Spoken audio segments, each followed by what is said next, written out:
Salam sejahtera, selamat beraktivitas. Biarlah kiranya hari ini kita membaca dan merenungkan firman Tuhan dari 1 Tesalonika pasal yang keempat. Akhirnya saudara-saudara, kami minta dan nasihatkan kamu dalam Tuhan Yesus. Kamu telah mendengar dari kami bagaimana kamu harus hidup supaya berkenan kepada Allah. Hal itu memang telah kamu turuti, tetapi baiklah kamu melakukannya lebih sungguh-sungguh lagi. Kamu tahu juga petunjuk-petunjuk mana yang telah kami berikan kepadamu atas nama Tuhan Yesus.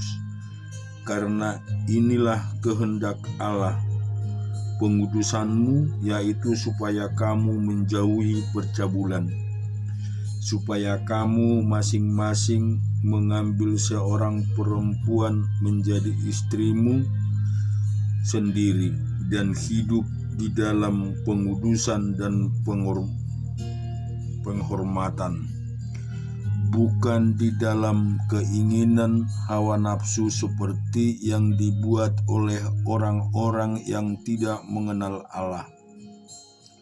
Dan supaya dalam hal-hal ini orang jangan memperlakukan saudaranya dengan tidak baik atau memperdayakannya, karena Tuhan adalah pembalas dari semua ini, seperti yang telah kami katakan dan tegaskan dahulu kepadamu.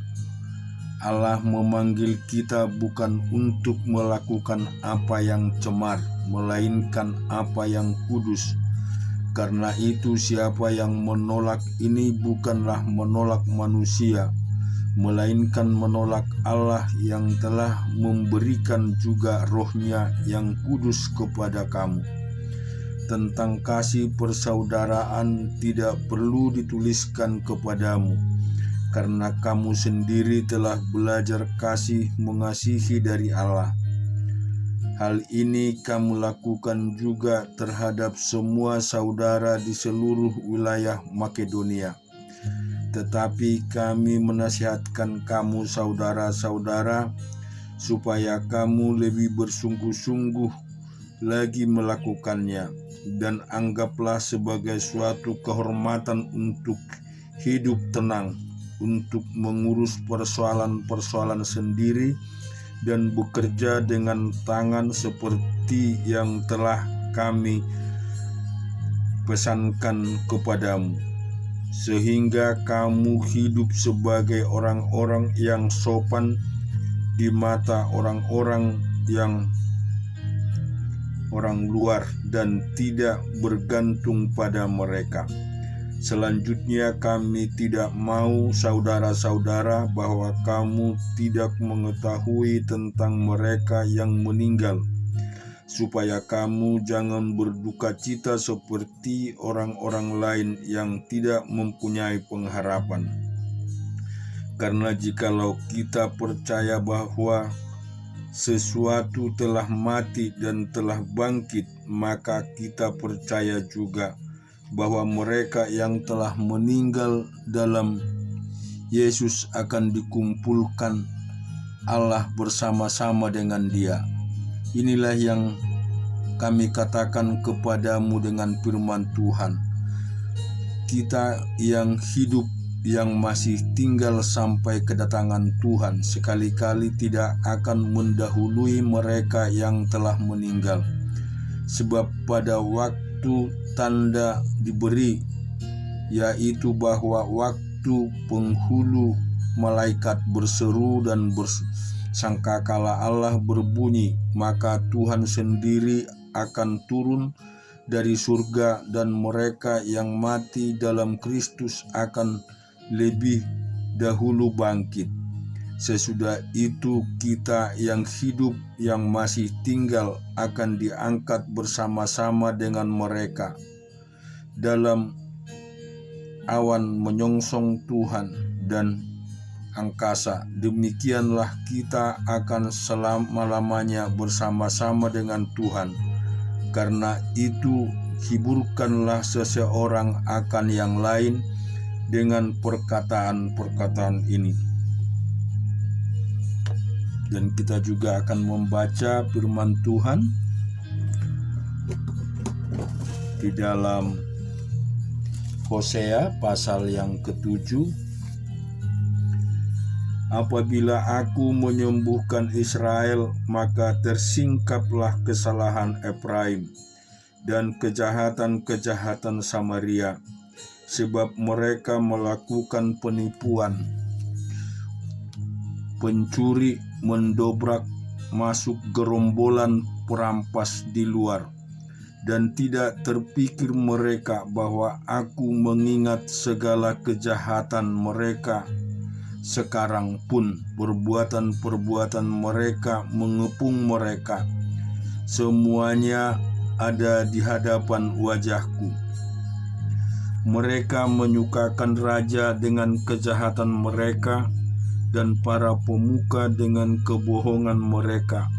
Sekaliannya mereka orang-orang berzina, bagaikan dapur perapian yang menyala terus. Ketika tukang bakar roti berhenti membesarkan apinya, sementara itu meremas adonan sampai menjadi muai oleh ragi. Pada pesta raja kita mereka membuat sakit. Para pemuka dengan anggur yang menghangatkan, ia bersekutu dengan para pencemooh. Batin mereka seperti dapur perapian. Hati mereka menyala-nyala, semalam-malaman murka mereka surut. Pada waktu pagi menyala kembali seperti api yang menjilat. Mereka semua sudah panas seperti dapur perapian, dan kemakan habis para hakim mereka.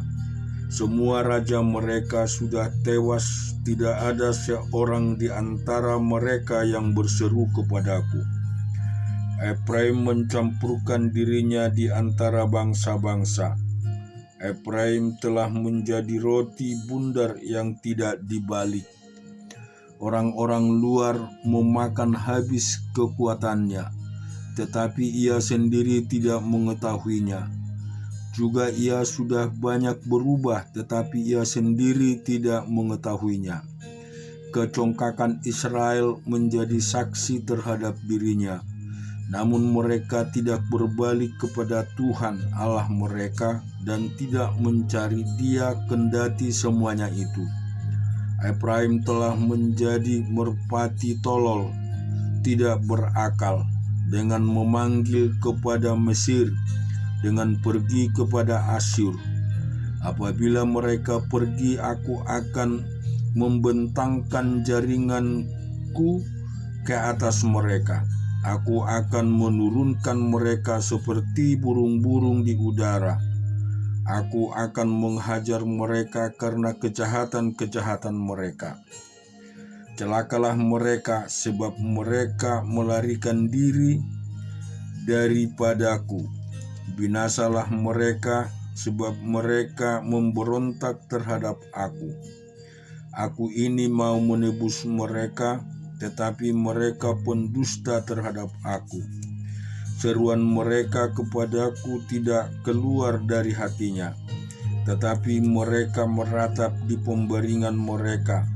Mereka menoreh-noreh diri karena gandum dan anggur, dan mereka memberontak terhadap aku. Sekalipun aku telah melatih dan menguatkan lengan-lengan mereka, namun mereka merancang kejahatan terhadap aku. Mereka berbalik kepada Baal, mereka adalah seperti busur tipu. Pemuka-pemuka mereka akan tewas oleh pedang. Karena ucapan mereka yang kasar, inilah yang akan menjadi olok-olok kepada mereka di tanah Mesir. Kita juga membaca di dalam Yehezkiel pasal yang ke-30. Datanglah firman Tuhan kepadaku, hai anak manusia, bernubuatlah dan katakanlah, beginilah firman Tuhan Allah, merataplah, aduh hari itu. Hari itu sudah dekat, hari Tuhan sudah dekat. Hari dengan awan gelap itu adalah saat bangsa-bangsa.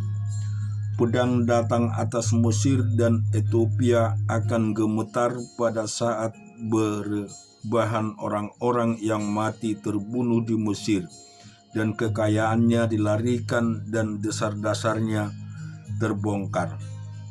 Orang Ethiopia putlut seluruh tanah Arab, Libya dan orang-orang dari negeri yang bersekutu dengan mereka akan mati rebah oleh pedang bersama mereka.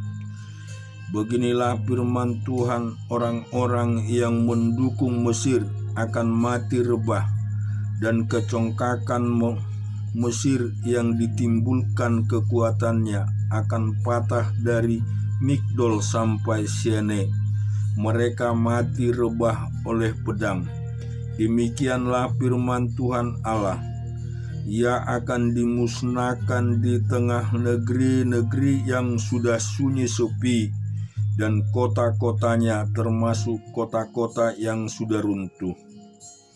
Maka mereka akan mengetahui bahwa Akulah Tuhan, pada saat Aku menimbulkan api di Mesir, sehingga semua orang yang membantunya dimusnahkan.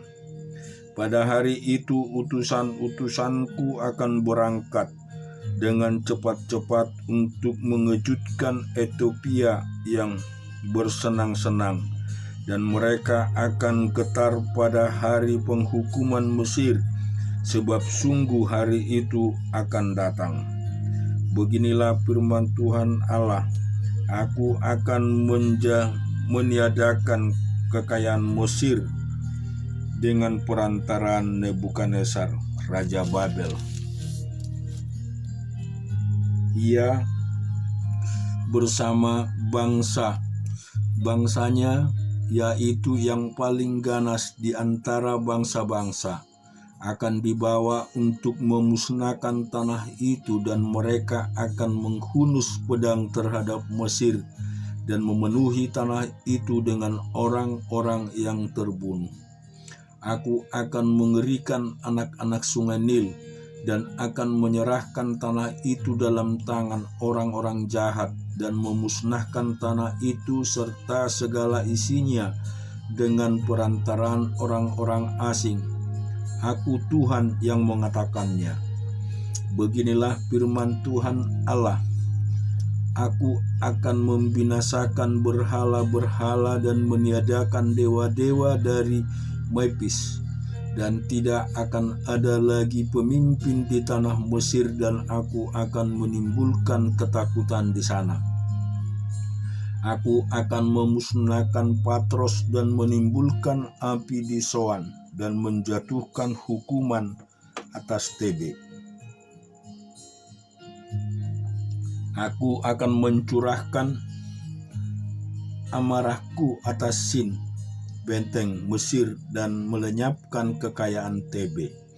Aku akan menimbulkan api di Mesir, Sin akan gemetar dan Tebe akan direbut dan tembok-temboknya akan dibongkar. Teruna-teruna On dan Vi Beset akan mati rebah oleh pedang, dan perempuan-perempuan akan diangkut tertawan. Di Tapanes hari akan menjadi gelap pada saat Aku mematahkan kekuasaan Mesir, dan Sama dan kecongkakannya yang ditimbulkan kekuatannya berakhir. Kota itu akan ditutupi oleh awan, dan anak-anaknya perempuan akan diangkut tertawan. Dan Aku akan menjatuhkan hukuman atas Mesir, dan mereka akan mengetahui bahwa Akulah Tuhan. Pada tahun ke-11 dalam bulan pertama, pada tanggal 7 bulan itu, datanglah firman Tuhan kepadaku. Hai anak manusia, aku telah mematahkan tangan kekuatan Firaun, raja Mesir, dan lihat tangannya itu tidak dibalut supaya sembuh kembali. Tidak ada yang memasang pembalut supaya kuat kembali untuk mengacungkan pedang. Oleh sebab itu beginilah firman Tuhan Allah, lihat, aku menjadi lawan Firaun, raja Mesir, dan aku akan mematahkan tangannya, baik yang masih kuat maupun yang sudah patah. Dan aku akan menjatuhkan pedang dari tangannya. Aku akan menyerahkan orang Mesir di antara bangsa-bangsa dan menghamburkan mereka ke semua negeri. Aku akan menguatkan tangan Raja Babel dan akan memberikan pedangku dalam tangannya, tetapi aku akan mematahkan tangan Firaun dan ia akan merintih di hadapannya seperti orang yang mendapat luka berat. Ya, aku akan menguatkan tangan Raja Babel, tetapi tangan Raja Firaun akan jatuh terkulai, dan mereka akan mengetahui bahwa akulah Tuhan pada saat aku memberikan pedangku dalam tangan Raja Babel dan ia mengacungkannya melawan tanah Mesir. Aku akan menyerahkan orang Mesir di antara bangsa-bangsa dan menghamburkan mereka ke semua negeri, dan mereka akan mengetahui bahwa akulah Tuhan. Kita baca di dalam 1 Raja-Raja pasal yang ke-17. Lalu berkatalah Elia orang Tibe dari Tibe Gilead kepada Ahab, demi Tuhan yang hidup, Allah Israel yang kulayani, sesungguhnya tidak akan ada embun atau hujan pada tahun-tahun ini, kecuali kalau kukatakan. Kemudian datanglah firman Tuhan kepadanya, pergilah dari sini, berjalanlah ke timur dan bersembunyilah di tepi sungai Kerit, di sebelah timur sungai Yordan. Engkau dapat minum dari sungai itu, dan burung-burung gagak telah kuperintahkan untuk memberikan makan engkau di sana. Lalu ia pergi dan melakukan seperti firman Tuhan. Ia pergi dan diam di tepi sungai Kerit di sebelah timur sungai Yordan. Pada waktu pergi dan petang, burung-burung gagak membawa roti dan daging kepadanya, dan ia minum di sungai itu. Tetapi sesudah beberapa waktu sungai itu menjadi kering, sebab hujan tidak turun di negeri itu. Maka datanglah firman Tuhan kepada Elia, bersiaplah pergi ke Sarpat yang termasuk wilayah Sidon, dan diamlah di sana. Ketahuilah, aku telah memerintahkan seorang janda untuk memberi engkau makan. Sesudah itu ia bersiap lalu pergi ke Sarpat. Setelah ia sampai ke pintu gerbang orang itu, tampaklah di sana seorang janda sedang mengumpulkan kayu api. Ia berseru kepada perempuan itu, katanya, cobalah ambil bagiku sedikit air dalam kendi supaya aku minum. Ketika perempuan itu pergi mengambilnya, ia berseru lagi, cobalah ambil juga bagiku sepotong roti. Perempuan itu menjawab, demi Tuhan Allahmu yang hidup, sesungguhnya tidak ada roti padaku sedikit pun, kecuali segenggam tepung dalam tempayan dan sedikit minyak dalam buli-buli. Dan sekarang aku sedang mengumpulkan 2-3 potong kayu api. Kemudian aku mau pulang dan mengolahnya bagiku dan bagi anakku. Dan setelah kami memakannya, maka kami akan mati. Tetapi Elia berkata kepadanya, janganlah takut, pulanglah, buatlah seperti yang kau katakan. tetapi buatlah lebih dahulu bagiku sepotong roti bundar kecil daripadanya, dan bawalah kepadaku, kemudian barulah kau buat bagimu dan bagi anakmu. Sebab beginilah firman Tuhan Allah Israel, tepung dalam tempayan itu tidak akan habis, dan minyak dalam buli-buli itu pun tidak akan berkurang sampai pada waktu Tuhan memberi hujan ke atas muka bumi. Lalu pergilah perempuan itu dan berbuat seperti yang dikatakan Elia. Maka perempuan itu dan dia serta anak perempuan itu mendapat makan beberapa waktu lamanya. Tepung dan tempayan itu tidak habis, dan minyak dalam buli-buli itu tidak berkurang, seperti firman Tuhan yang diucapkannya dengan perantaran Elia. Sesudah itu anak dari perempuan pemilik rumah itu jatuh sakit, dan sakitnya itu sangat keras sampai tidak ada napasnya lagi. Kata perempuan itu kepada Elia, "Apakah maksudmu datang kemari, ya abdi Allah? Singgahkah engkau kepadaku untuk mengingatkan kesalahanku dan untuk menyebabkan anakku mati?" Kata Elia kepadanya, "Berikanlah anakmu itu kepadaku." Elia mengambilnya dari pangkuannya perempuan itu dan membawanya naik ke kamar di atas dan membaringkan anak itu di tempat tidurnya. Sesudah itu ia berseru kepada Tuhan, katanya, "Ya Tuhan Allahku, apakah engkau menimpakan kemalangan ini atas janda ini juga, yang menerima aku sebagai penumpang dengan membunuh anaknya?" Lalu ia mengujurkan badannya di atas anak itu 3 kali dan berseru kepada Tuhan, katanya, "Ya Tuhan, pulanglah kiranya nyawa anak ini ke dalam tubuhnya."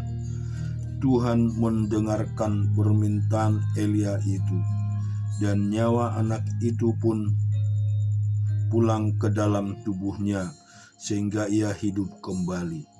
Elia mengambil anak itu, ia membawanya turun dari kamar atas ke dalam rumah dan memberikan kepada ibunya. Kata Elia, "Ini anakmu, ia sudah hidup." Kemudian kata perempuan itu kepada Elia, "Sekarang aku tahu bahwa engkau abdi Allah, dan firman Tuhan yang kau ucapkan itu adalah benar." Amin. Tuhan memberkati kehidupan kita semua. Amin.